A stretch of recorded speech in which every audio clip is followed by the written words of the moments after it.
Anker is a company that I've come to know and trust in the world of chargers, charging cables, batteries, power stations, you name it. And I'm excited to test out this little portable powerhouse. It seems like they've packed a whole bunch of battery and a whole bunch of power into one little package, and we're going to be testing that out today. We're going to be checking out the Anker Solix C300 DC portable power station. And we're going to see what it can do, and more importantly, we're going to see if it's the right power station for you. So let's check it out.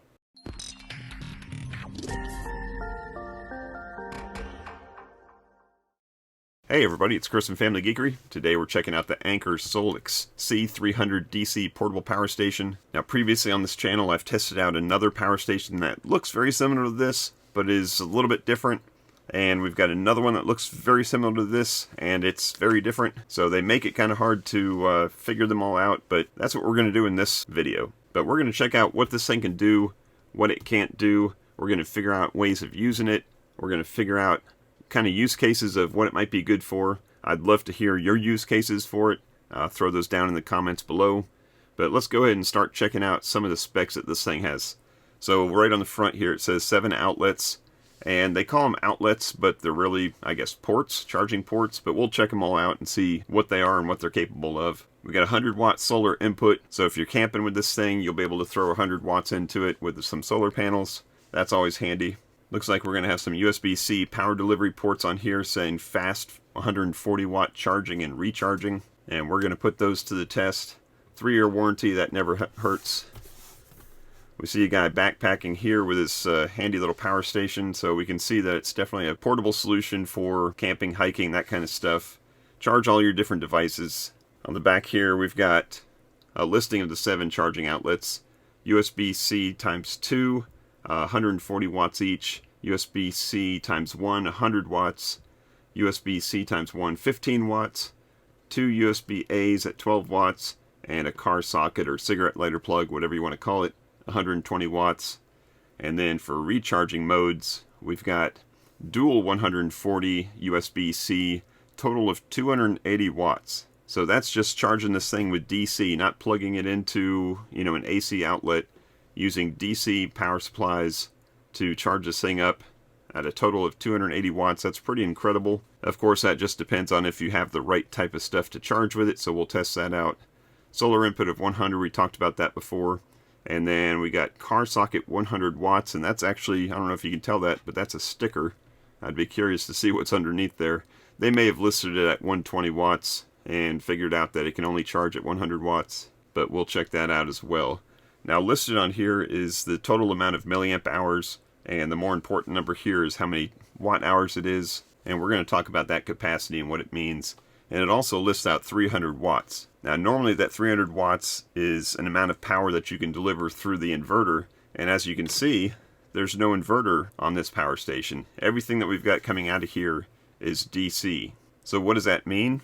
Well, the first thing it means is it can be smaller and more portable because you don't have all the extra space in there for an inverter. But it also means you don't have any AC plugs. Now I'm going to show you a way to rectify that, and we're going to test that out. But when it lists the 300 watts, that must be just the combined capacity of all the DC that can come out at the same time. So we'll look at the documentation and see how it defines that.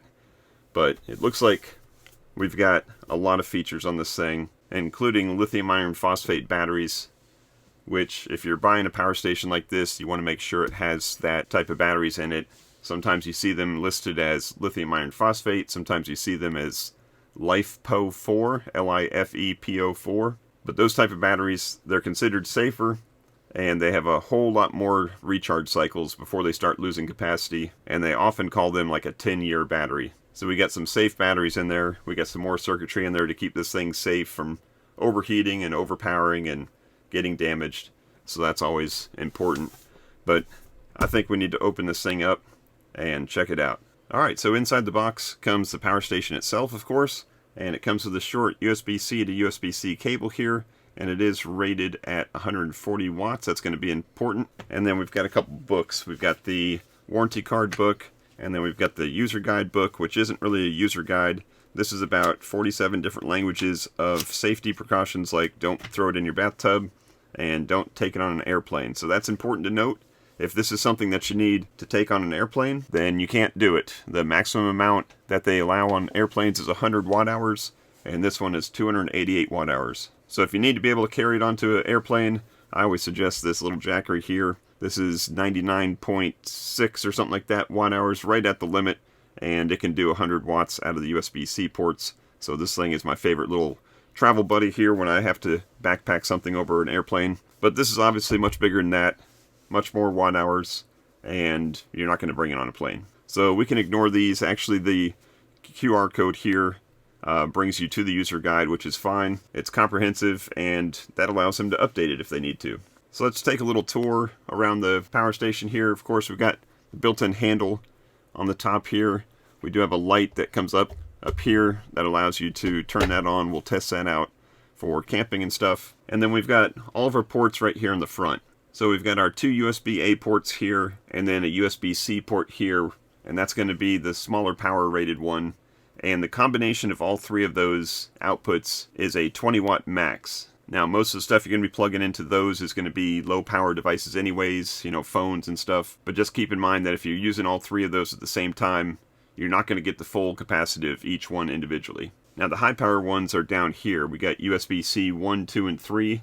We've got a 100 watt output here on the left, and we've got two 140 watt input and outputs. So this is where you're going to charge into using USB-C, but you can also get 140 watts out of each one of those. So on the box, when it said it was 300 watts max, to get that, you're going to be using two of these, USB-C 2 and 3 at 140 watts each. That's 280 watts.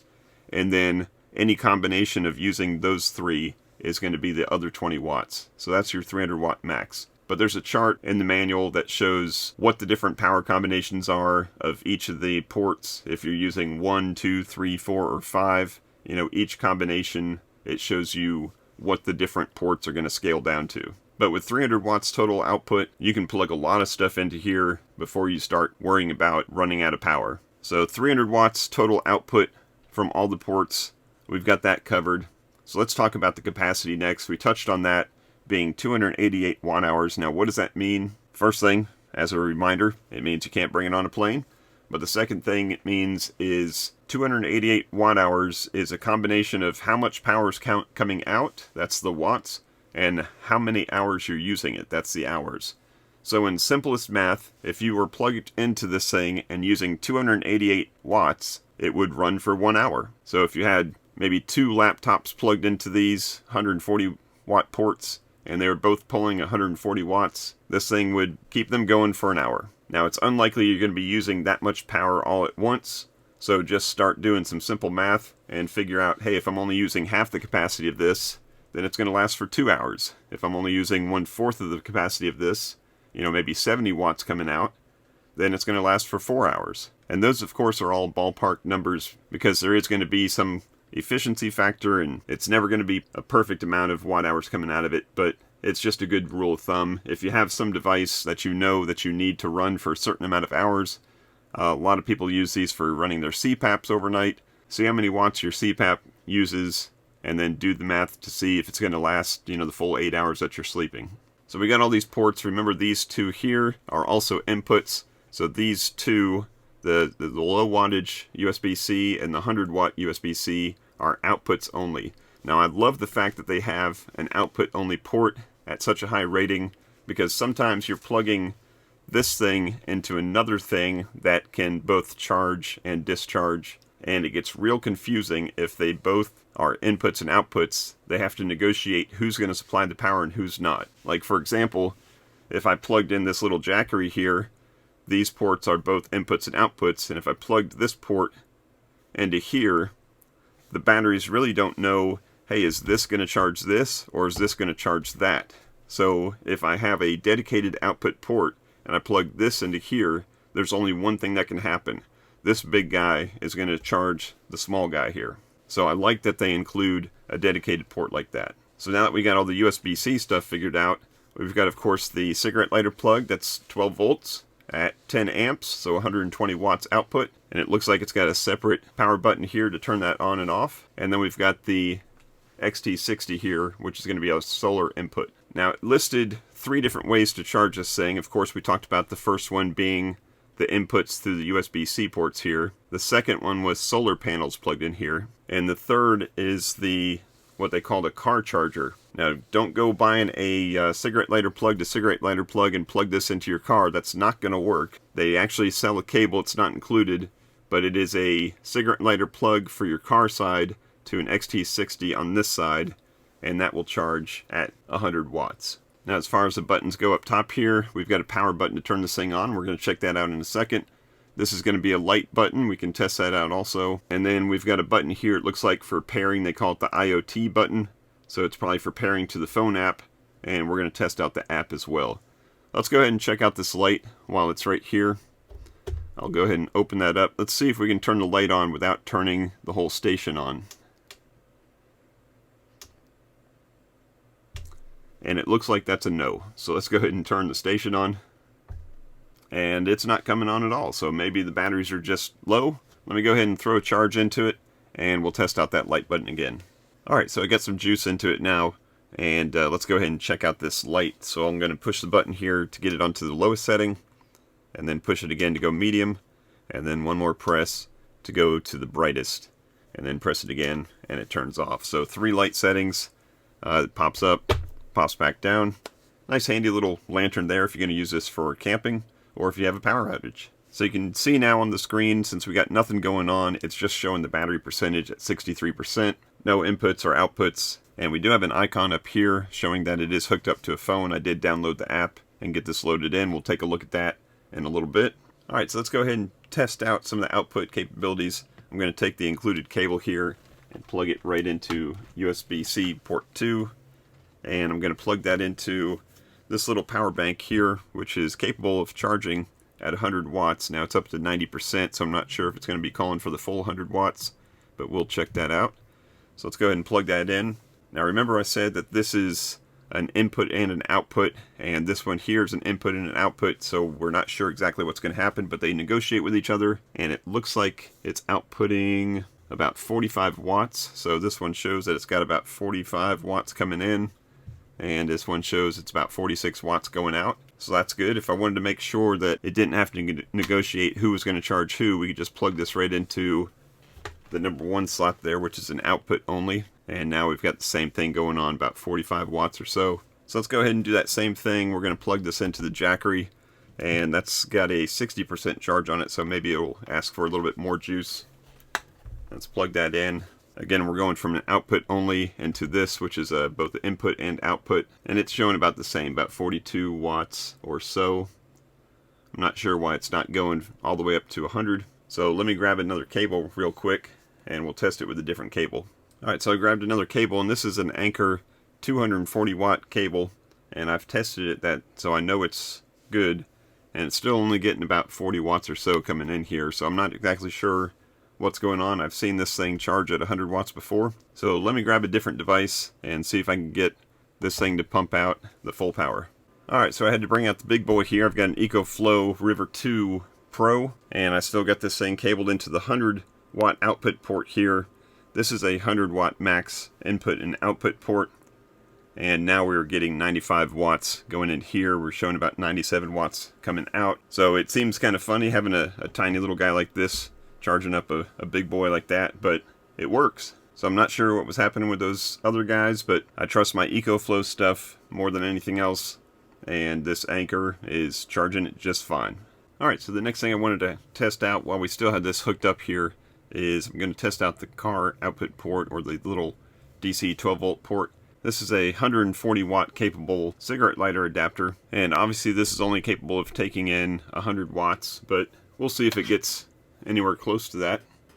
So this is testing the DC output, which I've turned on. So you have the button down here to turn it on. This light's glowing, telling me that this is getting power, and we can see the power output start to climb up here. So the DC plug is putting out, it says 105 watts. We're getting, what, about 95 coming in over here. So that's pretty good. Now obviously you wouldn't have to do this with this unit. You would just plug this in over here like we did before, but I just wanted to test out this power port here just to see how it worked and it shows us another little icon right up here showing that we are outputting from the DC plug. So if I push that button again, turns it off. Pretty easy.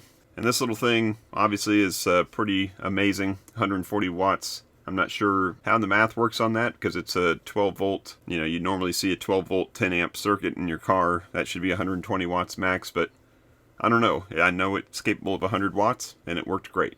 Alright, so we tested out the outputs the best we could. Now remember, we've got two capable 140 watt outputs here. We could have just as easily hooked this thing up to two of those big EcoFlows and be charging at 200 watts and still have room to spare. That still seems a little silly, taking the small guy here and charging off some bigger batteries, but just wanted to test it out to see if it worked. So the next thing I want to do is test the input going into these two 140 watt capable ports. So to do that, the book says you have to have a 140 watt capable wall supply and a 140 watt capable cable, of course. So I've got two of these Anker cables. These are 280 watt capable cables. I'm going to plug both of them into this Anker Prime power supply here, which is capable of 240 watts out. So we're not going to get the full 280 watts going into this, but at least I'm going to be able to test out 240 watts. So I got two cables plugged into here, and this thing has 4 USB-C cables capable, and the total output of 240. So I'm going to plug both of these into the inputs, and every time you plug something like this in, it's going to start negotiating. And if you plug a second thing in, it's, even if it is already powered up, and we'll let this go ahead and power up. So we got 134, 140 watts going in. So a single port on this Anker Prime supply here is 140 watts, but unfortunately it can't do two ports at 140. It has to scale one down or scale both of them down to make that 240 watt maximum. So I'm going to go ahead and plug the second cable in. And like I said before, it's going to shut this off just for a second so it can reconfigure the voltages. And they're both going in now, so we're showing about 228 watts going in here. On the screen here it's showing about 236 watts right there. Now I'm sorry you can't see this too well the way I got it set up, but I'm going to have a whole video just on this Anker Prime supply coming up soon on the channel, so don't forget to hit that subscribe button. But now that we got the 228 watts coming in, it's showing about a half an hour charge time, which matches the good ballpark math that we were talking about before. If this thing is a little more than half full already and we're putting in 228 watts, it would take about a half an hour to fill it all the way up to 100. So now that I got this going, I'm just going to try something real quick. I'm going to take this other cable here, plug it into the output port, and then plug that back into the EcoFlow over here. You can't see it, but I just want to see if this thing can output and input at the same time. And we are still showing that 229 or so watts coming in. We're looking like 98 watts going out. The EcoFlow confirms that. You probably heard the fan kick in on that. The amazing thing is, this guy here, I haven't heard a fan kick on the little Anker yet. I'm not sure if there is any fan in there, but we definitely got a lot of heat going on because this supply right here definitely gets warm to the touch, and the instruction manual tells you that it's going to. And the EcoFlow over here to the right that you can't see, the fan is definitely blowing on it. So this thing is delivering a lot of power, and that's pretty amazing. So now we see, since we're outputting 100 watts and inputting the same 230, the charge time has gone up to 0.8 hours, which makes sense because now we're outputting a portion of the power that we're inputting. So I'm going to let this go ahead and churn and burn like that, and I'm going to pull up the app and show you what it looks like. So here's the Anker app, and it connects over Bluetooth to set it up, and then it asks you after you set it up if you want it to go on Wi-Fi or not. So it's connected by Wi-Fi, so I can be anywhere in the world and talk to this thing through my Anker app. And you can of course see the big picture of the battery there, and it's charging up. Nice little animation. It's showing you actually the temperature inside it, 87 degrees Fahrenheit, and that is not bad considering all the power that it's pumping through it. So it shows you the total output there, 229 watts, total input 98 watts, so everything's going to match what the screen says. It's just a nice display to see it on. If I had anything plugged into these ports here, it would show you that, but it's showing the amount of power that's coming in and out of those watts, or out of those ports there. So here's the C1, which is 98 watts going out. I've got C2 and C3 sharing the load of about 117, 113 each going in. So that's that Anker Prime charger that's delivering those two amount of powers to get that as close to 240 watts as possible. So it's nice that it gets to see all that. We've got the card port here, which is not plugged in, and then I can actually turn on the light from here, so remotely from the app, and it's closed down, but you can see the ring of light there showing up. And I can turn the screen on or off, and then if we go into the settings, we can set things like the timeout, the car port power saving mode, which means turn off the DC power port if it doesn't see any power for, I think it's like 2 hours or something. You can change the screen brightness, the screen timeout, the light timeout, the device name, your Wi-Fi temperature percent or temperature units. There was a firmware upgrade, and I clicked that, and it took just a minute or two to upgrade that. And you can even get to the user manual from here. So nice little app, plain and simple. Shows you everything that's going on, gives you some control over some of the ports. Pretty nifty. Alright, so I'm going to unplug the output here. No need to charge up that EcoFlow through a battery. And I'm going to let this continue to charge up while we talk about what I promised before, which is use cases. Now, this little guy right here, 288 watt hours of power, is kind of unique. Now, I've reviewed a lot of these different power banks or solar generators or whatever you want to call them, but this one is unique in the sense that it has a super large amount of battery power for a device that doesn't have any AC output power, or AC input power for that matter. So between the camp light and the handle, you can tell that the target audience is going to be that outdoors, hiking, camping type situation where you're not bringing, possibly AC devices with you. You just need to keep your phone, camera, drone, tablet, laptop, whatever it is, charged up while you're out there in the woods. So that is definitely a use case. But there may be other use cases where you have some device that can run itself over USB-C, which a lot of things are going to. So maybe if your CPAP has either a cigarette lighter plug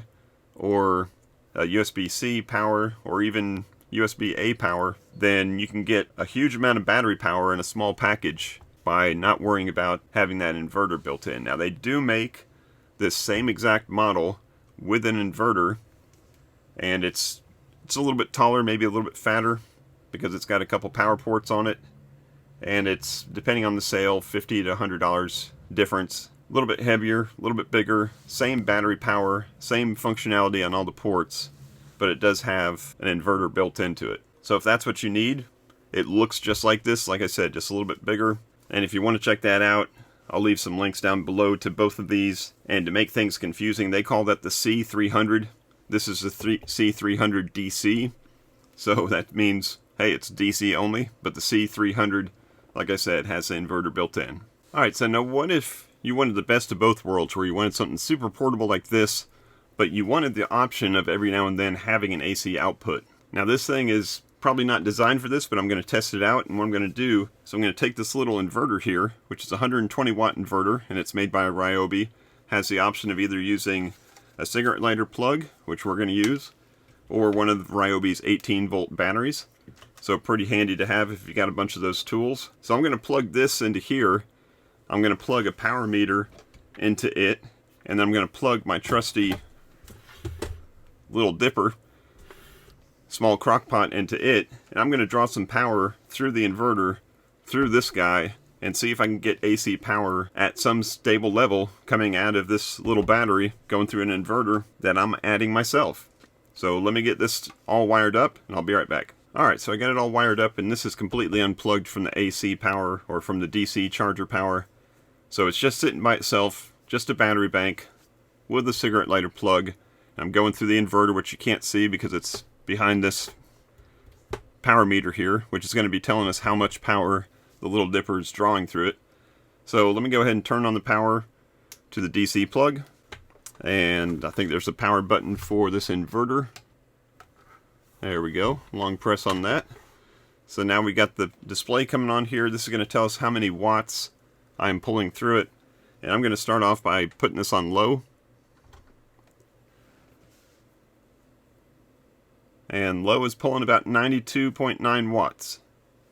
So that is 92 watts of AC going to the little dipper, coming from that inverter, which is coming from the DC power plug, which is showing that it's putting out 140 watts to that inverter. So that's a little bit more than what I'd like to see, and it just dropped down to 80 or so. But there's obviously going to be some loss of power going through the inverter.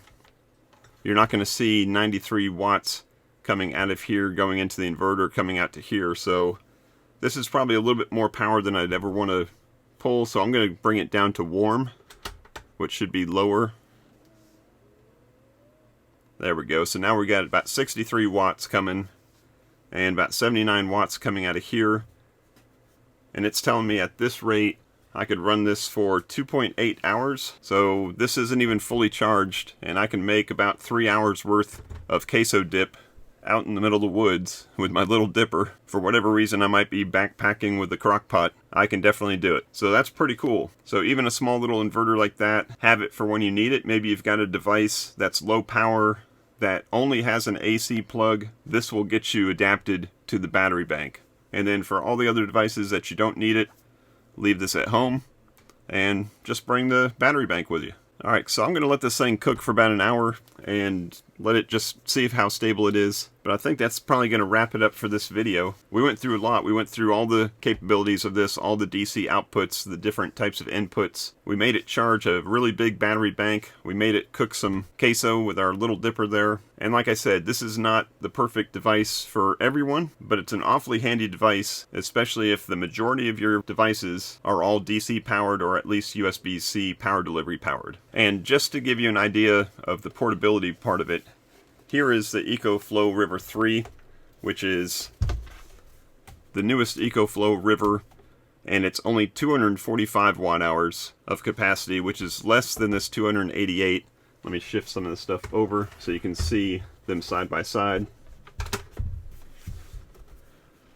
So this thing is pretty darn portable for a 245 watt hour battery bank slash solar generator, but it's probably a couple pounds heavier and almost twice the size of this little Anker here. And that's because, of course, it does have the built-in inverter, but it's only got a 100 watt output on the USB-C. It doesn't have USB-C charging on this particular model. The older River 2 did, as we saw earlier. So like I said, different use cases, different devices for different people. Figure out what the things you need to keep charged or plugged in are, and then make your decision from there. Of course, if you have any questions at all about any of this stuff, go ahead and drop them down in the comments below. I'll be happy to answer them for you. Check out the rest of the channel. There's lots of reviews on all kinds of different devices, and there's going to be more stuff coming real soon.